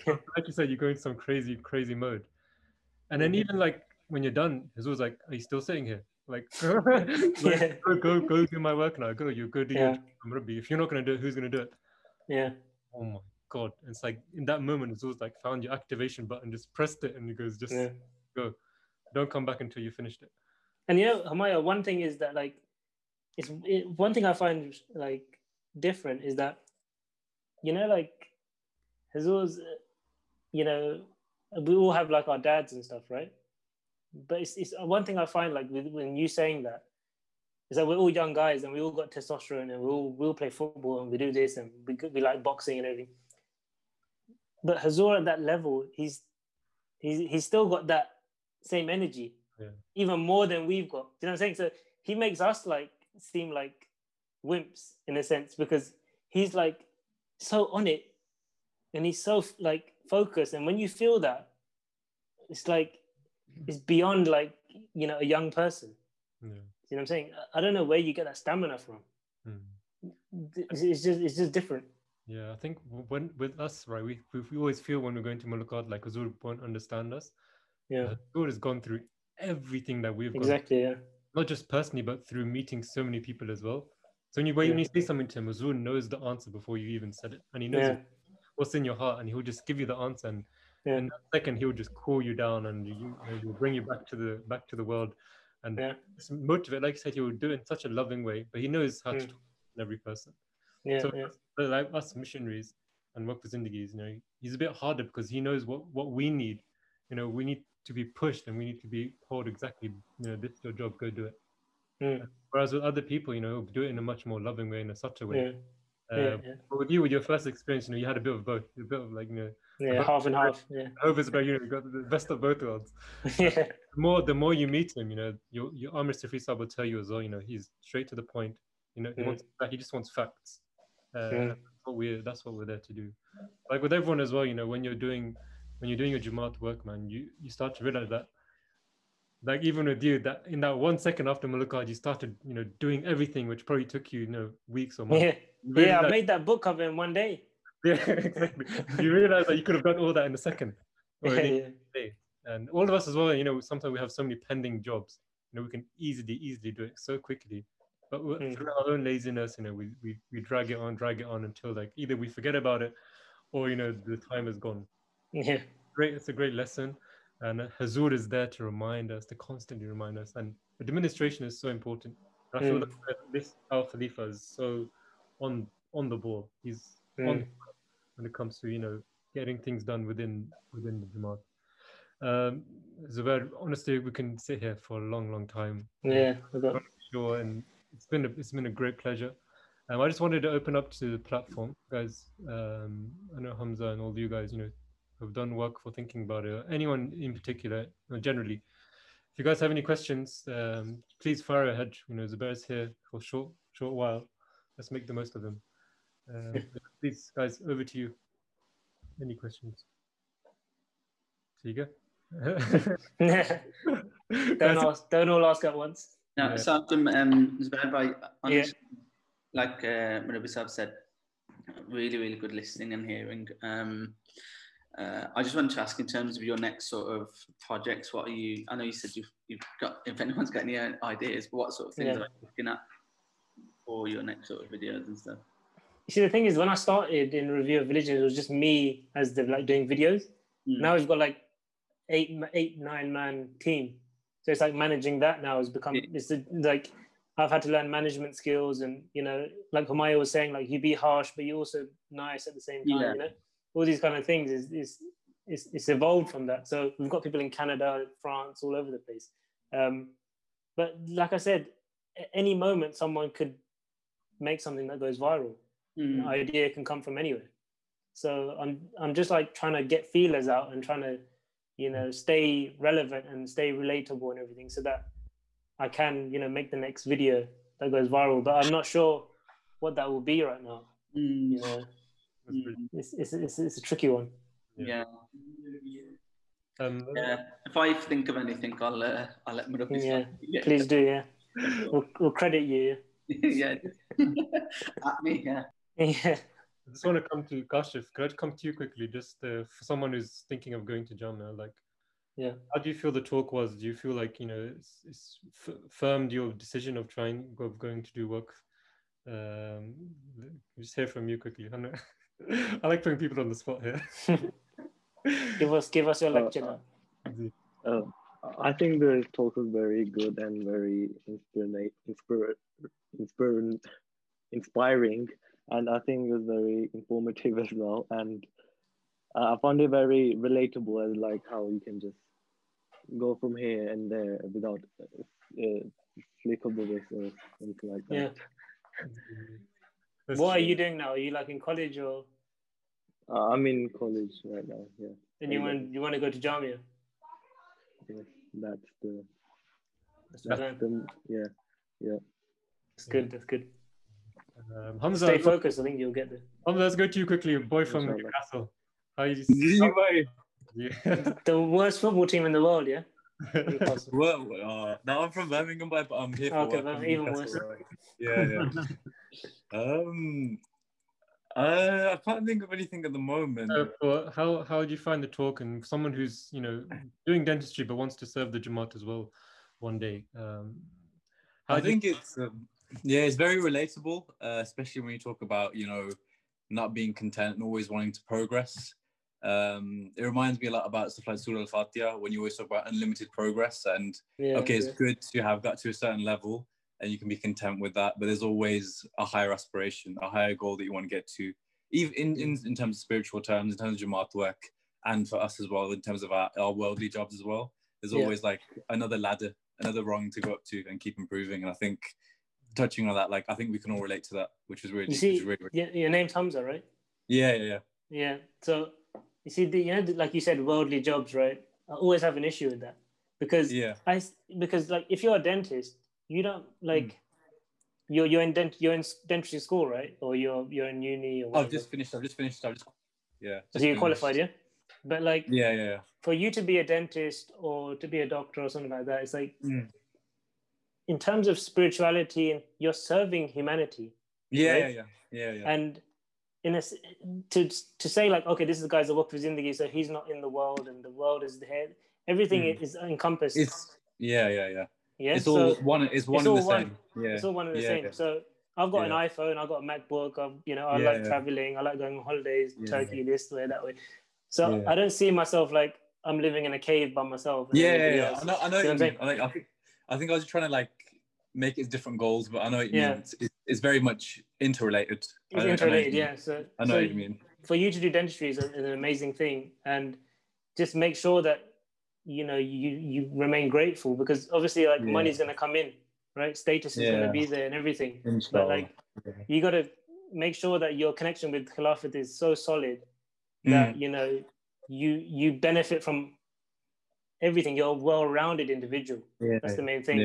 It's not that Jamaat is on one side and it's that you want to be well-rounded. You want to be healthy. You want to be happy. You want to have good relationships. You want to do your work properly. But to do that, Islam covers it all. So the best thing is go for Islam. Just overall, Islam Ahmadiyyat. That's the one, and you'll be successful in your life. Inshallah. Inshallah. And lastly, I'll go to Umar Khan because can't leave Umar and without them talking to each other. Umar, how are you, man? Just tell us how you find to talk and talk to your old friend again. Gangsters from Umar was a wannabe gangster. Didn't quite get there. Why do you think you came to the Midlands? Yeah, Umar. Yeah, no, I haven't got any questions, but it's good to see you. It's good to see your face again. You too. I hope everything's going well. I know Umar's life story already, so I don't need to answer that. You can make a documentary on his life story, I think, where he came from. Umar as well is going to graphic designing and Photoshop and stuff. So Umar has helped us quite a lot in Review of Religions. He's done a lot of things, so I think he's someone you can use. And he does all this graphic design stuff and everything. I'm actually, funny enough, I'm actually editing some Jamaat stuff for Humayya, for the Marabi sub now. So. Nice. So push Umar, make sure that he does more. All these boys on the screen right now, they're all being pushed in some way. Yeah, I could tell. Some being pushed away, but a bit too much. But this platform is good. I enjoy it. Like, I've never seen like this kind of thing happening, where you're getting different people, especially with the lockdown and coronavirus. It's nice to just talk to people, because sometimes you're stuck doing your work and you don't kind of get to speak to like-minded, same age kind of people. And I watched the last one as well. It's quite good. Yeah, it is the idea. Yeah, we're all young, man. I always say this whenever I go to the mosque. I'm tired of seeing old people sitting on the chair. Like, where are all the young guys gone, man? Come on. We need to try and push everyone out and just remind everyone that these we're young. We've got a lot of capabilities. We've got a lot to give to the Jamaat. So let's do it while we're still young and not regret it later. So very Jazakallah for having me. Really appreciate it. I have nothing else to say really, because you've covered everything that I used to cover. We'll do a part 2 at some point, isn't it? Yeah, let's see, inshallah, in your next tour somewhere. Yeah. But those are the perks, when you do work, there's always going to be perks, relationships or these wonderful things. Yeah, it's amazing, yeah. And that's the stuff which attracts people. We have one more thing that we do just before finishing. We do a Kahoot. The rest of, if you want to join, you're more than welcome. But I know I've got to take leave. I'm really sorry. You always leave after the talk. For a single man, I'm not taking it. Last time I did the quiz, I'm pretty certain I won, so I'll let you win. The rest of really nice. Definitely, we can do a part 2. Definitely, 100%. But Jazakallah, guys, I'll speak to you soon, inshallah. All right, man. All right, take care. I'm off as well then. Okay, boys. I'll speak to you soon then. Inshallah. Okay. Assalamualaikum. Ziyab, on you, mate. I know you've been quiet, head down, making the quiz.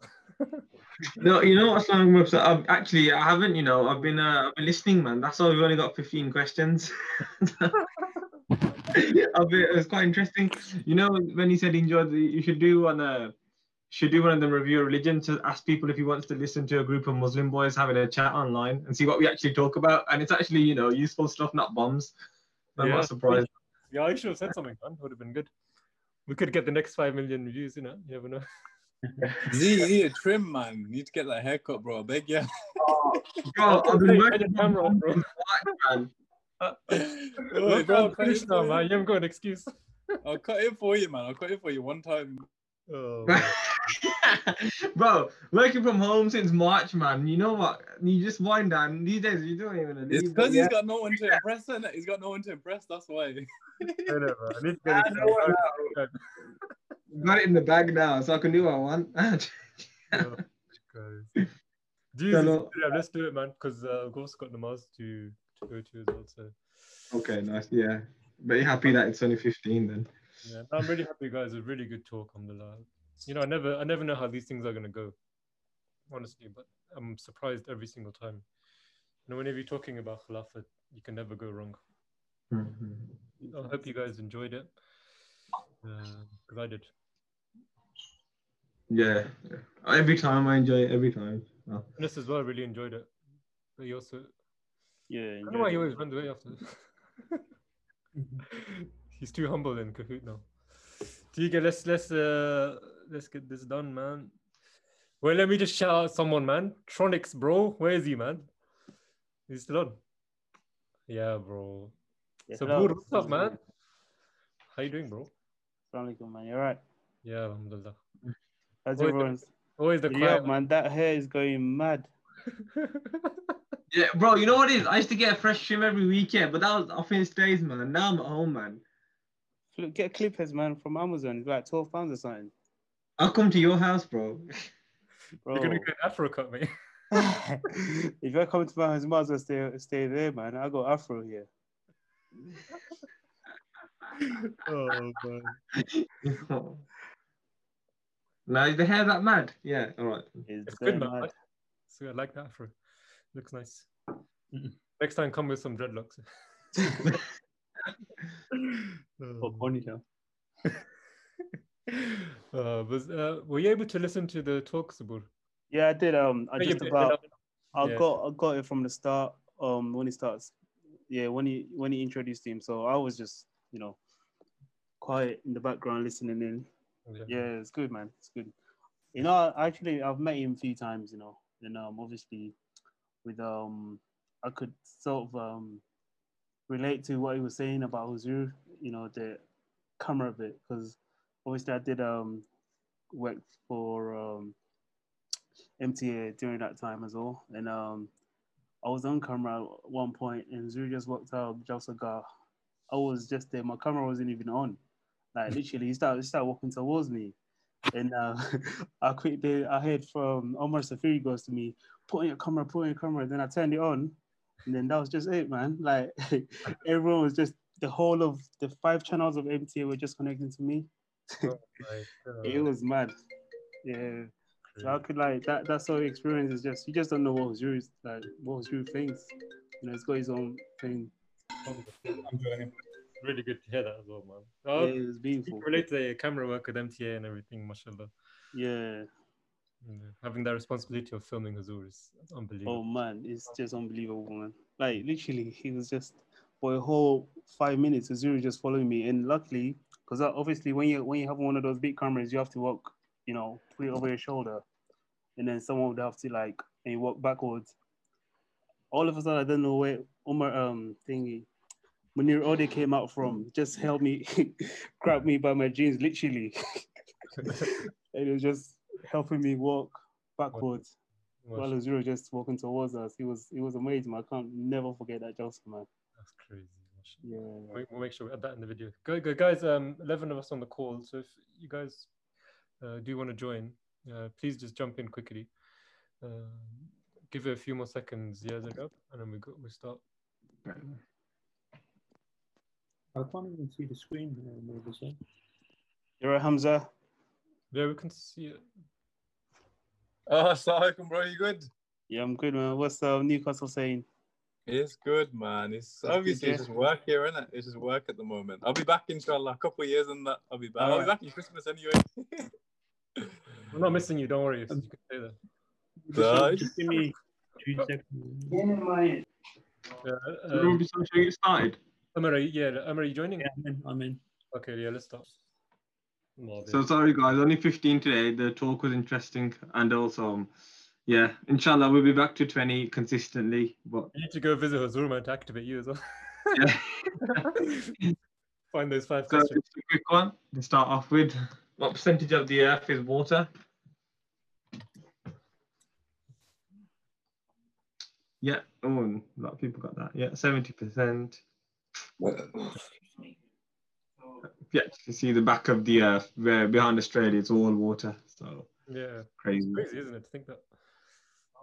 So from regarding today's khutbah, Huzur told when Holy Prophet ﷺ handed over a flag to Hazrat Ali during Ghazwa Badr. And if you just remember, how good is your memory? What color? What was the flag? Black, white, green. I remember I caught this. I don't know how. Just heard it, and I literally knew that you were going to put this as a question. I heard it. Yeah, exactly. I got white, and I knew Zaria would pick up on that. It was a white flag, yeah.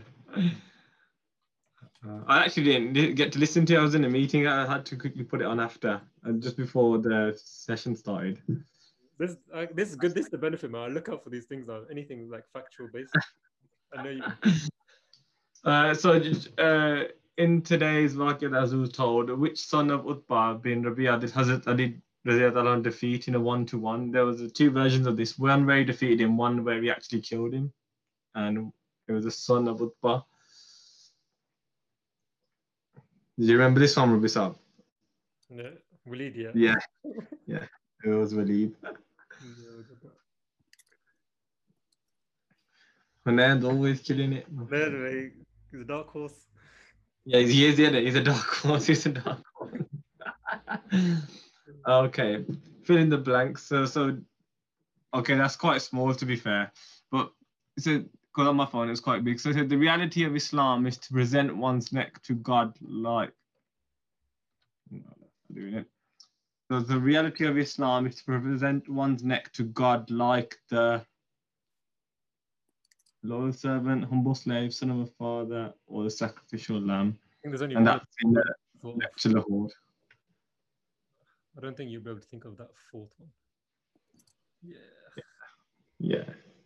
Present one's neck like the sacrificial lamb and make your desires Allah's desires. Make Allah's desires yours desires.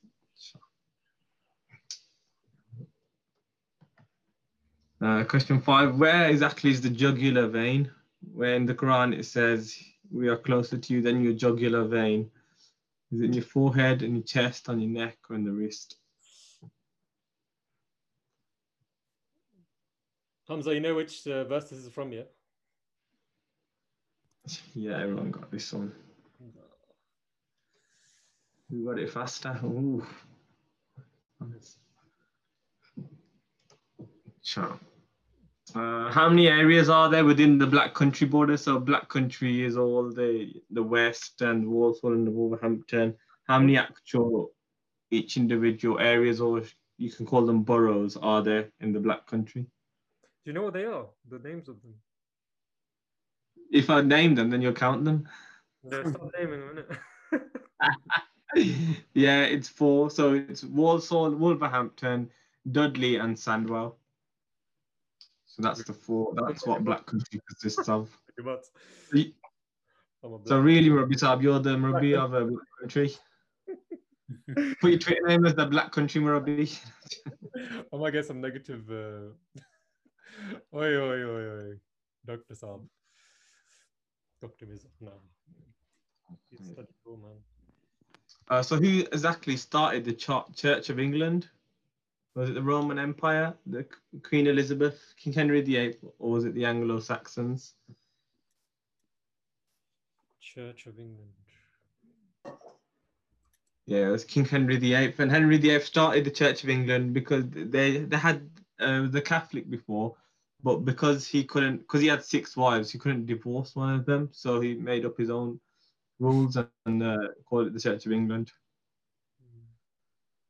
I think he divorced one, then he beheaded one, and the 3rd one died, and then the 4th one he was divorced, and the 5th one he beheaded, and then the 6th one was he actually had a normal life. Oh, okay. So what is Takbir-e-Tahrima? The word said before namaz starts, the repetition read on Eid, the announcement on a funeral, or the first Allahu Akbar of namaz? Tahrima. Tahrima, okay. Yeah, it's the first Allahu Akbar of namaz. It's called Takbir-e-Tahrima. Mirzai, the name is working for you today. YouTube card. What country is Sony from? China, Korea, America, or Japan? Sonia.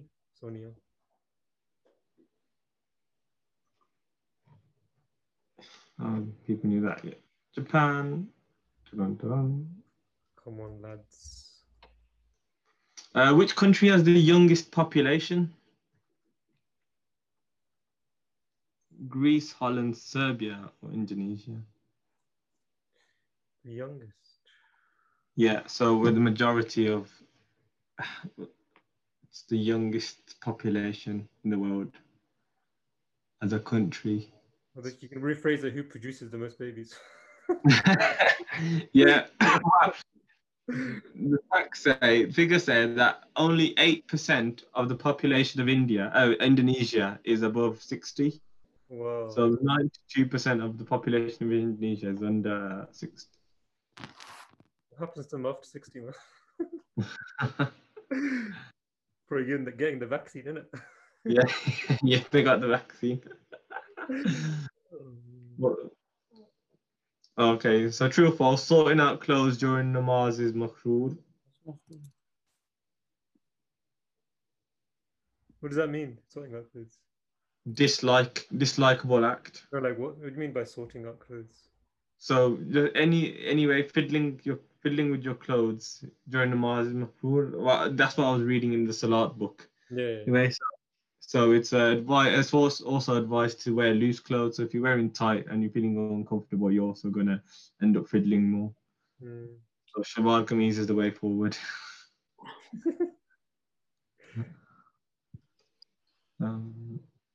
So what does the Quran say Hazrat Nuh alayhi salam said to Allah? And I've given a minute to this because the options are quite long. So if you want to read the options, what did he actually say to Allah in the Quran in Surah Nur?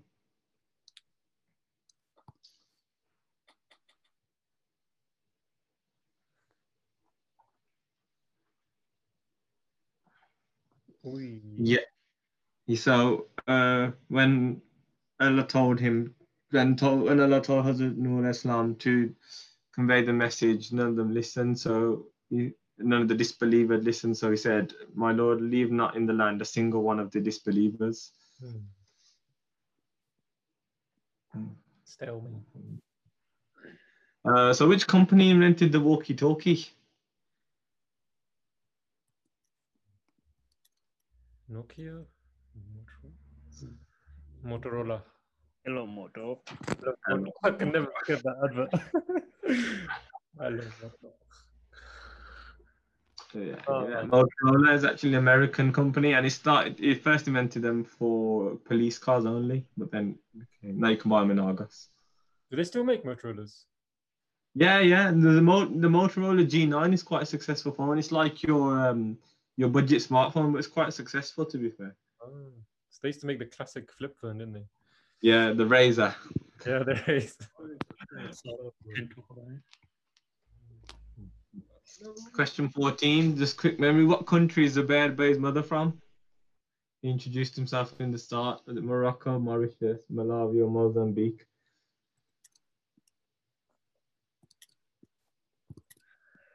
I started late, so I missed that bit. Oh, I thought you knew. Or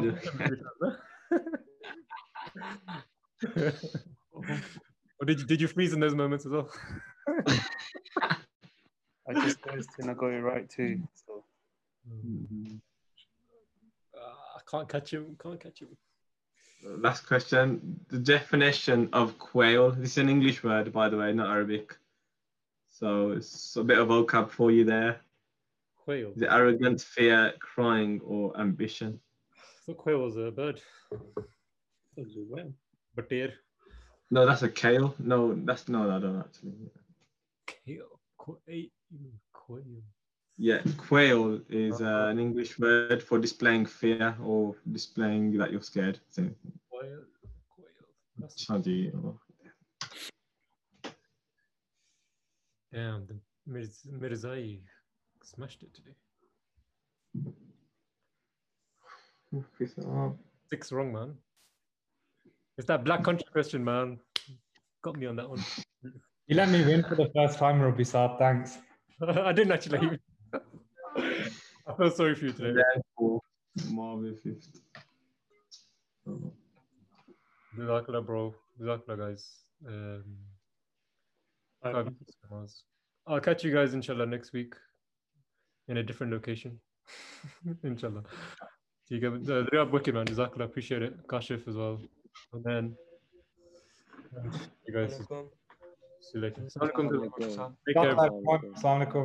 Bye. Assalamualaikum.